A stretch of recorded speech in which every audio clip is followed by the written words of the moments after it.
जिस तरह मुंबई में अंडरवर्ल्ड हुआ करता था, चाइना में ट्रायड और मेक्सिको में कार्टेल्स, वैसे ही जापान का सबसे खतरनाक ऑर्गेनाइज्ड क्राइम नेटवर्क था याकुजा।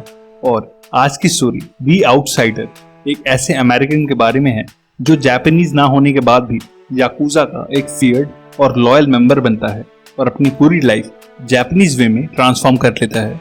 पर स्टोरी शुरू करने से पहले फिर से मेरी हम्बल रिक्वेस्ट आपसे कि अगर आपने अब तक भी ये चैनल सब्सक्राइब नहीं किया है तो प्लीज सब्सक्राइब कर लीजिए, इट मीन्स अ लॉट।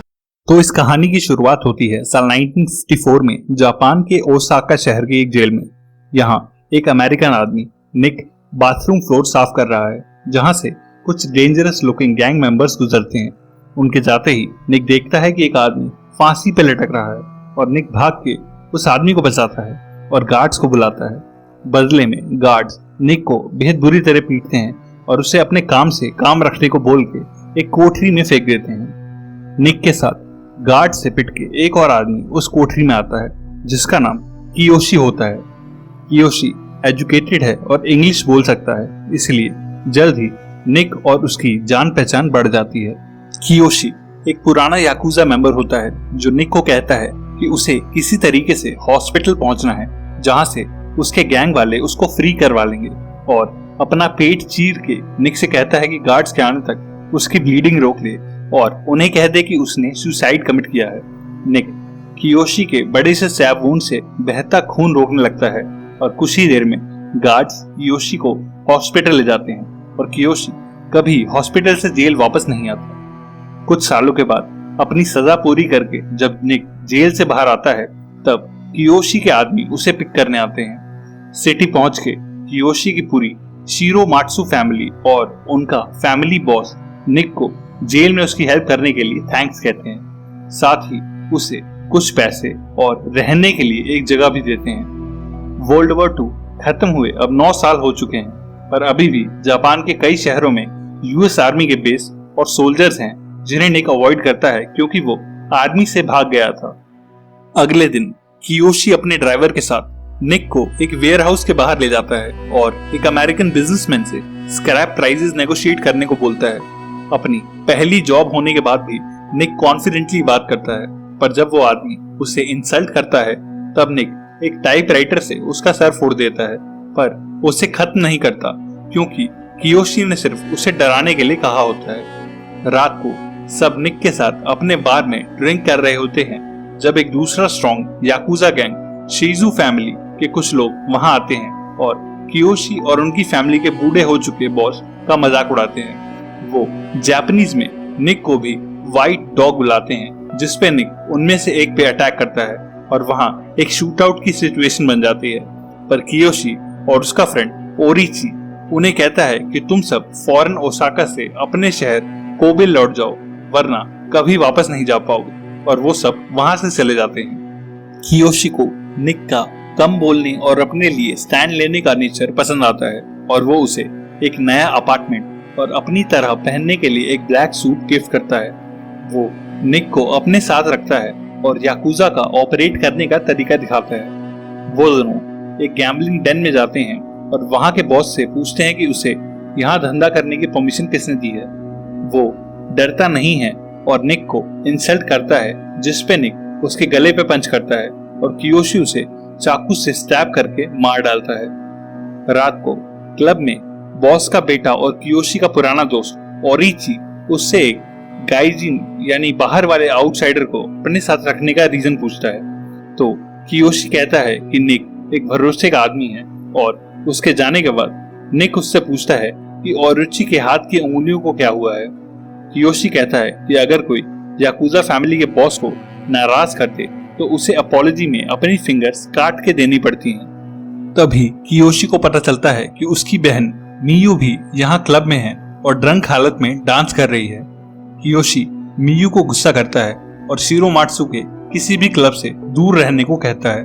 वो निक को उसे सेफली घर ड्रॉप करने को बोलता है, पर निक और मियू एक दूसरे को पसंद करने लग जाते हैं और जल्द ही रात एक दूसरे के साथ स्पेंड करने लगते हैं। कियोशी निक को पोर्ट जाके अमेरिकन से एक वेपन्स डील करने को बोलता है, जिसके बारे में शिरोमात्सु फैमिली को पता नहीं होता, और निक ये रिस्क लेने को तैयार हो जाता है। पर पोर्ट पे शेइजू फैमिली के लोगों ने पहले ही डील कर ली होती है और वो निक से डील के लिए लाए गए पैसे छीनने का ट्राई करते हैं। पर जब निक उन्हें पैसे की लोकेशन नहीं बताता तब वो उसे शूट करने लगते हैं, जिस पर निक की आर्मी की ट्रेनिंग काम आती है और वो वहीं पे 2 लोगों को मार डालता है। शिरोमात्सु फैमिली का बॉस इस एक्ट से बेहद गुस्से में होता है क्योंकि उनके गैंग में कोई गद्दार होता है जो शेइजू फैमिली को उनकी हर डील्स के बारे में बता रहा होता है।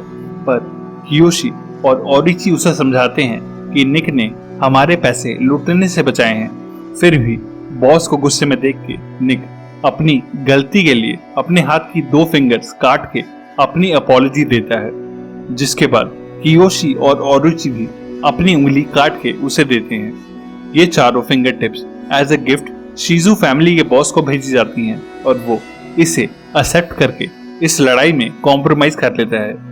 फैमिली बॉस शिरोमात्सु फैमिली के लिए एक अमेरिकन की इतनी लॉयल्टी देख के बेहद इम्प्रेस होता है और निक को एक रिलीजियस सेरेमनी में लेके जाता है, जहां निक को ऑफिशियली एक याकुजा डिक्लेयर कर दिया जाता है।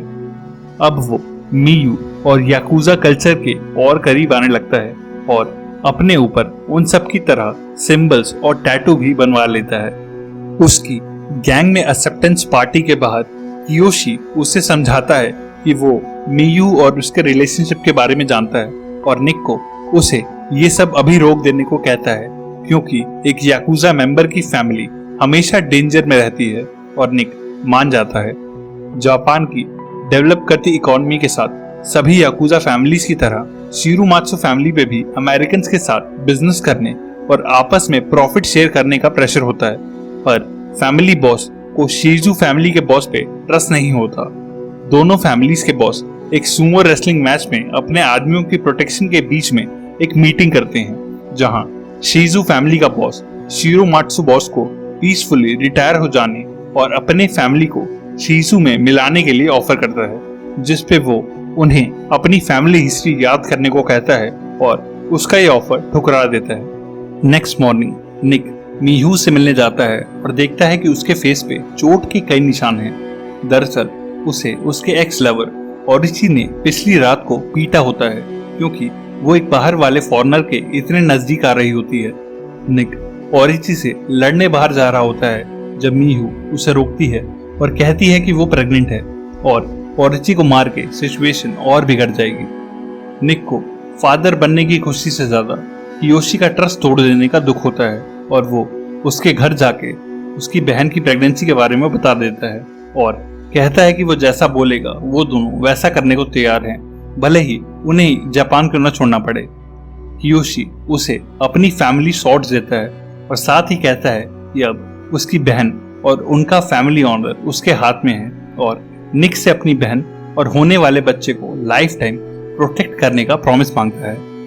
कुछ दिनों बाद निक और कियोशी फैमिली बॉस के साथ कुछ नए सूट्स लेने एक टेलर शॉप में जाते हैं। निक को वहां कुछ ठीक नहीं लगता और वो देखता है कि चेंजिंग रूम में एक लड़का उनके बॉस को चोक कर रहा होता है। उसे मार के कियोशी और निक अपने लीडर को लेके वहां से भागने लगते हैं, जब शिजू फैमिली के कुछ और लोग क्लोज रेंज से उनकी गाड़ी के अंदर शूट करके वहां से भाग जाते हैं। इस अटैक में निक और फैमिली बॉस तो बच जाते हैं, पर कियोशी के गले में गोली लगती है और वो निक के सामने दम तोड़ देता है।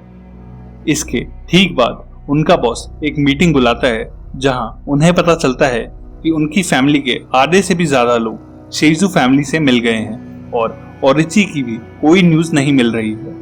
मियू भी कियोशी की मौत की न्यूज सुन के निक से मिलने आती है और उसे केयरफुल रहने को बोलती है।